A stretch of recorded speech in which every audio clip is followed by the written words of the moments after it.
mwaramutse neza mbifurije umunsi mwiza. Uyu ni wa munota umwe turi kuganira na coach. Reka tuvuge kuri vision cyangwa se icyerekezo. Icyerekezo ni ukureba kure, ni ukureba ibyo abandi batabona ukabona kure cyane aho ushaka kwerekeza. Icyerekezo, iyo udafite icyerekezo ukora ibyo ubonye. Umuntu utagira icyerekezo afata ibyo yiboneye, akora ibyo yiboneye. Ariko icyerekezo kizana amahitamo. Vision bring priorities, set priorities. Iyo umaze kumenya icyo uhitamo, icyerekezo cyawe, umenya ibyo ufata n'ibyo udafata.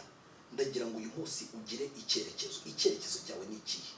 Wifata icyerekezo cyawe ngo ukigereranye n'abantu. Ndagira ngo mbabwire ko mwaremanywe ubushobozi burenze, and you are unique. Iyo turi kuvuga ngo unique, ntituba tukubwira ibintu ushyira kuri status. Uratandukanye kuko Imana yakuremanye ubushobozi. Reka mbabwire, buri giti cyaremanywe ubuzima bwacyo. Ipapayi ni ipapayi, avoka ni avoka, umwembe ni umwembe. Buri giti cyera ukwacyo. Nawe ni uko ngukuri. Zamuka ugire icyerekezo, umenye icyo ushaka kugeraho. Numara kumenya icyo ushaka kugeraho, setting uburyo bwo gutangira kubigeraho. Niba udatabishoboye, egera umuntu ushobora kukugira inama, umubwira ati mfite icyerekezo cyo kugera aha ngaha. Benshi mu uzabwira by'umwihariko abo mu muryango n'inshuti zawe bazakubwira ko urengereye kutabigeraho. Ntukabemerere kuko icyerekezo ni icyo ngicyo. Muri Bibiliya aravuga ngo hatari iyerekwa ngo abantu bahinduka ibyigenge.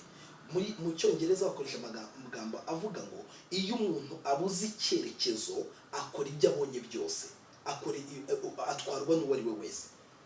Icyerekezo gitanga priority. Icyerekezo nizo ntego zawe, nibwo buzima bwawe.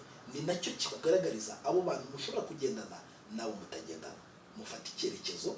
Niba utagishoboye, udashoboye no kumva icyerekezo, utugisha inama. Inshuti yanyu Coach Esdras Karekezi.